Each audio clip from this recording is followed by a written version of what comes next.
AITA for not paying a $300 bill for people I didn't even want there. She brought 5 kids and wanted me to pay for them. I have an aunt on my dad's side of the family. She's 50 years old, has 5 kids ranging from 20 to 12, and has spent her entire life perfecting the art of freeloading. She has this way of inserting herself into situations where she clearly isn't wanted, especially when there's something to be gained, whether that's free food, free rides, or free anything, really. If an opportunity arises for her to benefit at someone else's expense, she is there. Every single time. One particular incident that still makes my blood boil happened a few years ago when my dad and I were planning to go to the drive-in theater. It was supposed to be just the two of us, a father-son night. But my dad, in his infinite wisdom, made the mistake of mentioning it to my aunt. Without hesitation, she immediately asked if her kids could come too. And by asked, I mean she pretty much forced her way in, because my dad never says no to her. So instead of a simple, fun evening with my dad, it turned into a full-blown family gathering that I never agreed to. That's just how it always went with her. The moment she caught wind of something enjoyable, she found a way to insert herself and her children into it. No consideration. No shame. Just freeloading at its finest. With that background in mind, let's fast forward to last week. My little sister had just gotten her driver's permit, and I wanted to do something special to celebrate. It wasn't a massive accomplishment, but I still thought it was worth acknowledging with a nice dinner. So, I planned a small gathering at Olive Garden for Friday afternoon. The invite list was short and straightforward, just me, my dad, my 2 sisters, and my grandpa. I made sure to tell everyone to clear their schedules in advance because I didn't want anyone feeling left out. That was my first mistake. What I didn't realize was that my dad, in typical fashion, decided to take it upon himself to invite my aunt. Without telling me. Without asking me. Without considering how it would impact the evening I had planned. We arrived at Olive Garden at around 4:30 p.m., and I walked up to the host stand, requesting a table for 5. My dad immediately jumped in, actually, can we make that a table for 12? I turned to him, confused. 12? What are you talking about? That was the moment he nonchalantly dropped the bombshell, oh, your aunt and her kids are coming too. I could feel my blood pressure spike. My jaw clenched, and my entire mood soured in an instant. This wasn't the first time she had hijacked one of our plans, but I had been so careful to make sure this was just for our immediate family. And yet, here she was again, uninvited, inserting herself into something that had absolutely nothing to do with her. Still, I didn't want to make a scene. This was supposed to be about celebrating my sister's accomplishment, and I didn't want to ruin it. So, I swallowed my irritation and sat down, telling myself that, as long as they didn't cause any issues, I could just ignore them and enjoy dinner. 30 minutes passed before she finally arrived, fashionably late, of course, with all 5 of her kids trailing behind her. And just as I expected, she waltzed in like she owned the place, making a big production about greeting everyone as if we were here for her. I tried my best to ignore her presence, but I couldn't help but notice how she and her kids were behaving. They weren't just ordering food, they were ordering like they were dining at some high-end steakhouse with an unlimited budget. Appetizers, multiple entrees, endless refills of fancy drinks, and desserts before the meal was even finished. And the whole time, my aunt had this smug, entitled look on her face, like she had just pulled off some genius heist. Now, here's the thing, I never once mentioned paying for anyone other than my immediate family. This was never meant to be some grand, all-expenses-paid family feast. But, of course, I had a sinking feeling that my aunt had something else in mind. Eventually, the bill arrived. I immediately asked for it to be split, expecting to pay for myself, my dad, my sisters, and my grandpa. That's when my aunt, in the most irritating, grating voice imaginable, turned to me and said, "What do you mean split bill? I thought you were paying for us." It was like everything suddenly clicked. She had only come for the free meal. She had planned this. The excessive ordering, the way she acted so carefree about the entire thing, she had assumed from the start that I was footing the bill. I turned to my dad, my expression a mix of anger and disbelief, and instead of backing me up, he had the audacity to say, "Why would you offer to pay and then not follow through?" I could feel my face heating up with frustration. Because I didn't invite them, I shot back. Because I didn't expect to pay for an extra 6 people. I could tell my dad realized he had messed up, but instead of admitting it, he just sighed, acting like I was making a big deal out of nothing. At this point, I was beyond irritated, but I still didn't want to ruin the evening for my sister. So, I turned to the waitress and quietly asked how much the bill would be if we split it. The total for everything? $557.87. The total for just me, my dad, my sisters, and my grandpa? $314.19. Which meant my aunt and her kids had racked up a bill of $243.68. I didn't even hesitate. I'm not paying for them, I said flatly. They weren't my guests. My aunt's face twisted into an expression of exaggerated offense, like I had just personally insulted her entire existence. Are you serious? She scoffed. You're really going to make me pay for my own kids' food? Yes. Yes, I was. At this point, my dad knew there was no way I was budging, and since he was the one who invited them, he had no choice but to cover their bill. He begrudgingly pulled out his credit card, swiping it with visible frustration. The entire way home, he kept making passive-aggressive comments about how I was being selfish and how I had embarrassed him. But I wasn't having any of it. You invited them. You didn't ask me. You assumed I would pay. That's on you. Now, my dad is calling me an asshole because he had to cover their meal, and my aunt, unsurprisingly, is acting like I personally robbed her. But I genuinely don't believe I did anything wrong. She was never invited. She saw an opportunity to take advantage of a situation, and she took it. And my dad, instead of standing up to her, enabled it like he always does. So, was I the asshole? Because I really don't think so. Update 1. A few weeks passed after the ill-fated dinner at Olive Garden, and I naively thought the whole thing would eventually blow over. Families argue, things get tense, and then life moves on. That's how it should have gone. People forget, or at the very least, they get tired of rehashing the same conversation. But my aunt, being the relentless leech that she is, didn't just forget about it, she made it her personal mission to remind me at every opportunity that, in her eyes, I had dishonored the family with my greed. And she wasn't about to let it go until she squeezed some sort of penance out of me.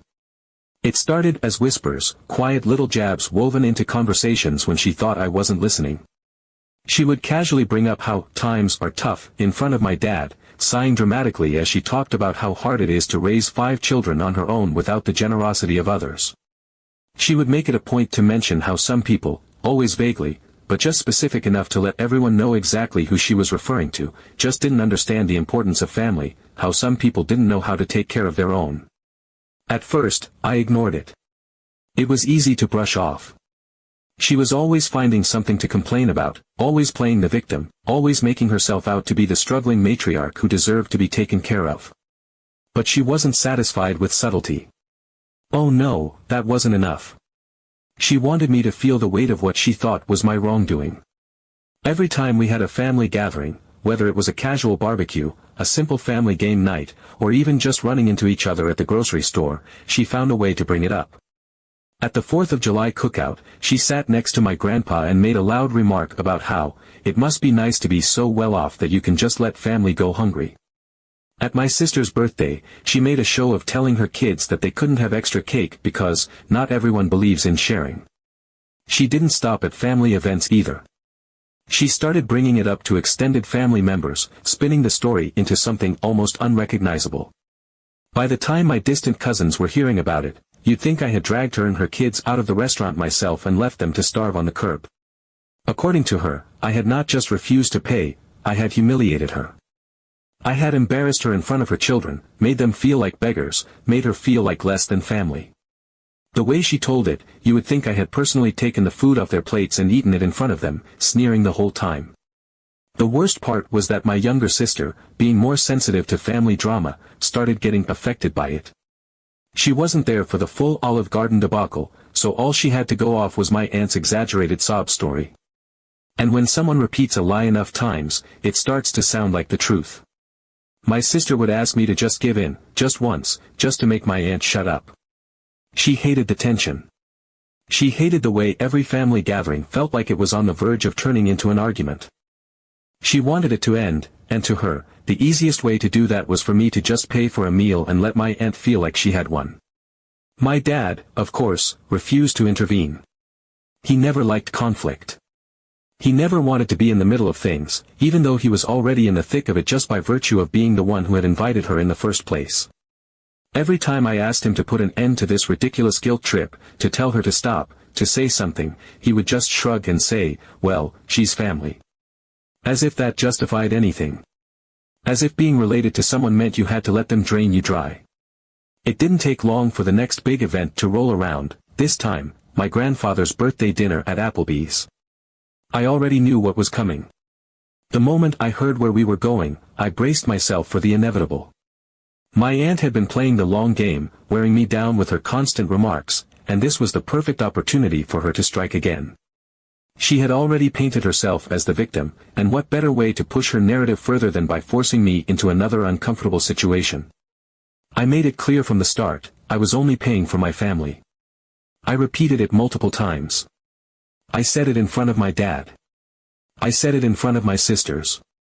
I said it as we got in the car, as we pulled into the parking lot, as we walked inside the restaurant. I wasn't about to let history repeat itself. But deep down, I knew it didn't matter.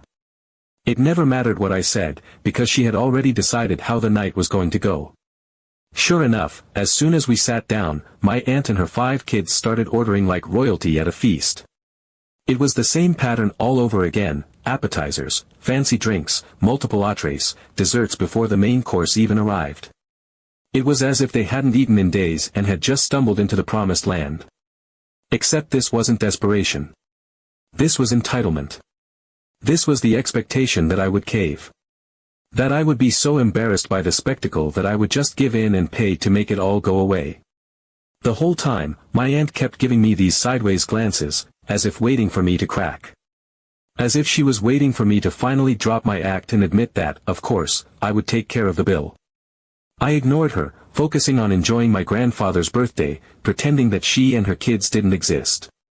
But the moment the check arrived, the performance began. My aunt put on her best expression of feigned shock, looking between me and the bill like she had just discovered some great injustice. She tilted her head, furrowing her brows in exaggerated confusion, as if she couldn't possibly understand what was happening. "Oh, you're not paying again?" she asked, her voice dripping with false innocence. I felt my jaw tighten. My patience had been tested for weeks, stretched thin by her relentless campaign of manipulation, and now here she was, trying to push me one last inch. I waited for my dad to say something, to finally shut this down. But, just as I expected, he sighed and turned to me instead, rubbing his temple like this was somehow my problem to fix. "Maybe we should make a gesture of goodwill." A gesture of goodwill. That's what he called it. As if I was the one being unreasonable. As if I hadn't already done enough. As if it wasn't my aunt who had been leeching off this family for years, but rather me, the villain, the one who refused to hand over my money without question. I didn't argue. I didn't explain myself. I didn't let her bait me into another pointless debate. I simply reached into my wallet, put down enough money to cover my share, stood up, and walked out. Behind me, I could hear my aunt sigh pitifully and say that I put myself above my family again. Update 2. After the disaster at Applebee's, I made a vow to myself, I was done. No more joint dinners, no more shared meals, no more situations where my aunt could leech off my wallet while simultaneously acting like I was some kind of villain for not bowing to her demands. It was clear by now that no amount of reasoning, no number of firm statements, and no amount of self-respect on my end would change the fact that she saw me as a walking ATM. And worse, my father seemed content to let her continue exploiting me, all in the name of family. I was exhausted. The constant guilt-tripping, the manipulation, the sideways glances at every family gathering, it all wore on me. So I made my stance clear, I would no longer be participating in any more group dinners. Not for birthdays, not for holidays, not for casual meals. If food was involved and my aunt had even the slightest chance of showing up, I would not be there. It wasn't worth the stress. But then my older sister had her graduation. She was always the peacemaker, the one who tried to smooth things over, the one who wanted to keep the family together despite all the obvious fractures. So when she called me and asked me to come to the family dinner afterward, I hesitated. I told her about my vow. I reminded her of what had happened at Olive Garden. And Applebee's. And every other time before that. I wasn't willing to put myself through that again. But she assured me that this time would be different. She promised me that there had been enough drama already. She swore up and down that she had spoken to my father, that my aunt wouldn't pull the same stunt, that nobody expected me to pay for anyone but myself. This was an important night for her, and she just wanted us all to be there, to celebrate together, without conflict. I wanted to believe her. More than that, I didn't want to be the reason there was tension on her special night. So against my better judgment, I agreed. The restaurant of choice was Texas Roadhouse. I arrived with a guarded sense of optimism, reminding myself that my sister had made me a promise. But the second I stepped inside and saw my aunt already sitting at the table, I knew I had made a mistake. She had arrived surprisingly quickly, earlier than usual, which meant she had been ready for this. She knew exactly what she was doing. And from the smug, self-satisfied look on her face, she was already setting the stage for another round of entitlement.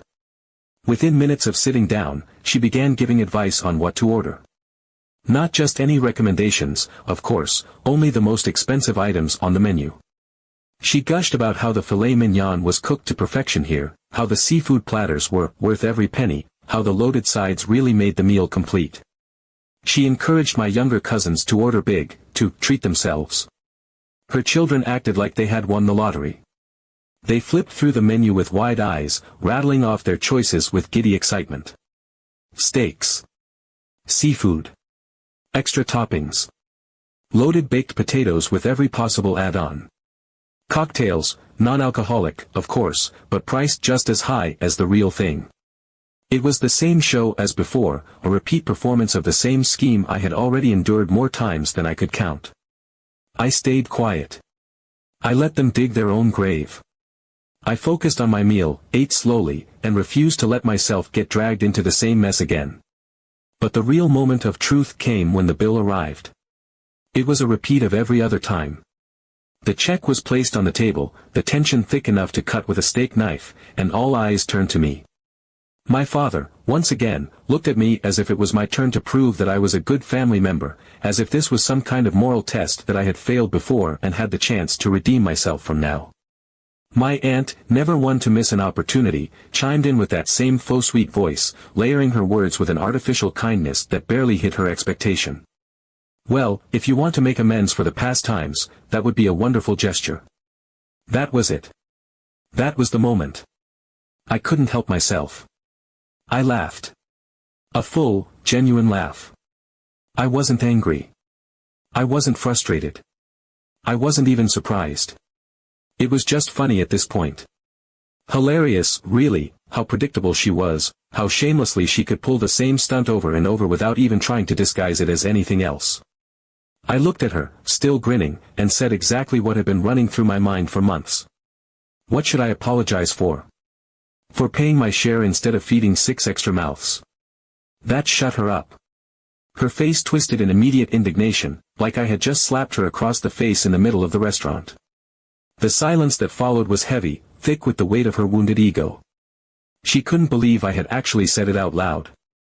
For a brief, glorious moment, nobody knew what to say.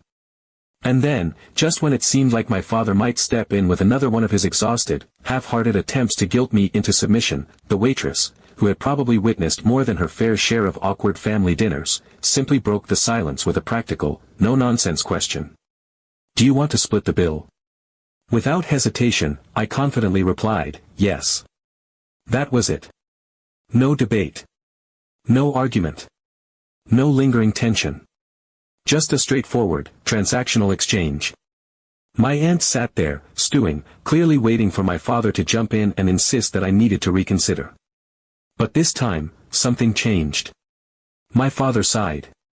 He pulled out his credit card. He paid for her again, but this time, as I stood up to leave, I heard him mutter something under his breath. Something he had never said before. Something that made my grin widen just a little more. This situation is starting to annoy him. Finally. Update 2. The final explosion happened 2 months later. It was my father's birthday, and after everything that had happened, the endless dinners, the manipulations, the staged performances where my aunt tried to get me to foot the bill, I wasn't about to walk into another trap. This time, I was going to be proactive. This time, I was going to make sure there were no surprises. So, a few days before the dinner, I called my father directly. I didn't dance around the issue, didn't leave any room for ambiguity. I asked him plainly, "Auntie will come again?" I expected him to either give me a straight answer or at least acknowledge that we had a pattern at this point, but as always, he was evasive. He assured me it would just be a simple family dinner, nothing big, nothing dramatic. He didn't outright say no, but he didn't say yes either.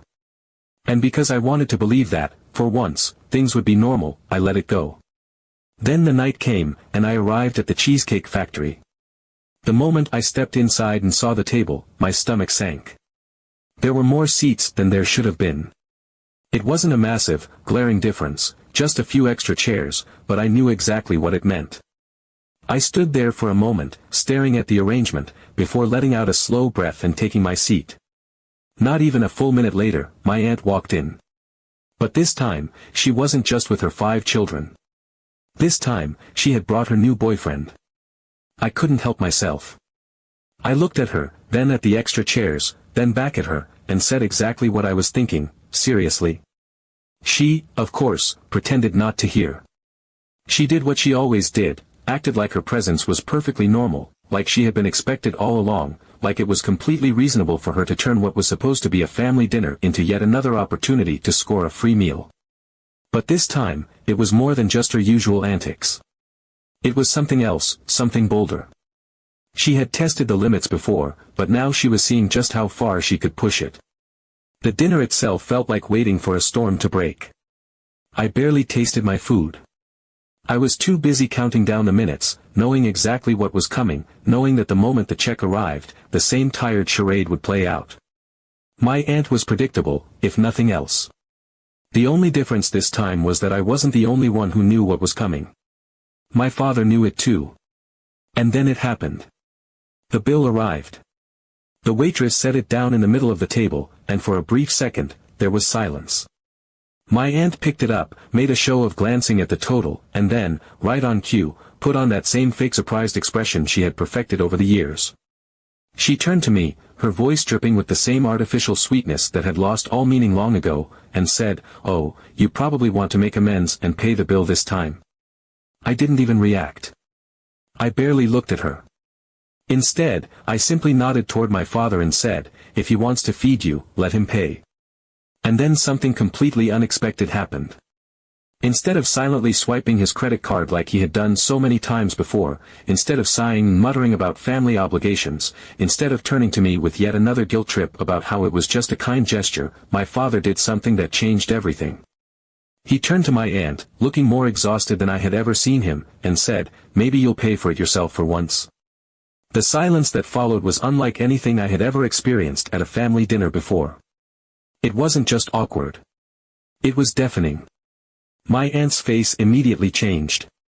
The confident smugness she had worn all evening drained away, replaced with something much rawer, shock, disbelief, a flicker of embarrassment that she wasn't used to feeling.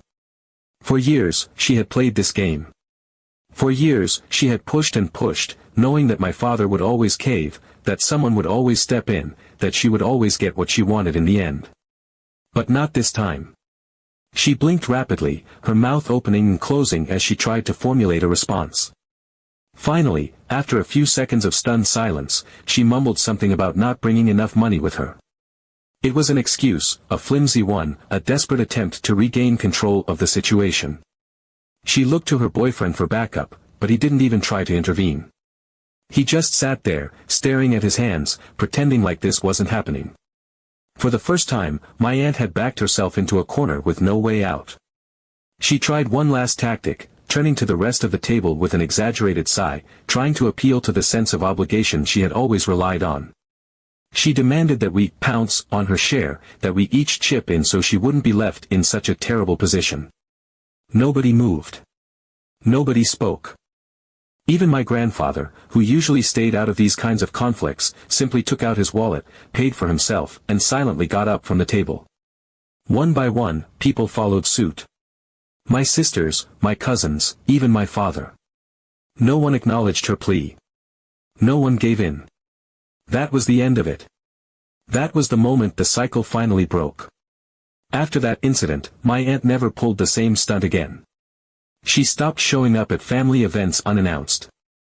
She stopped casually slipping into our dinner plans at the last second. She stopped assuming that someone, anyone, would always be there to cover her tab. And my father, though he never outright admitted that I had been right all along, never invited her again without my knowledge. I never had to apologize. But most importantly, no one ever asked me to pay other people's bills again.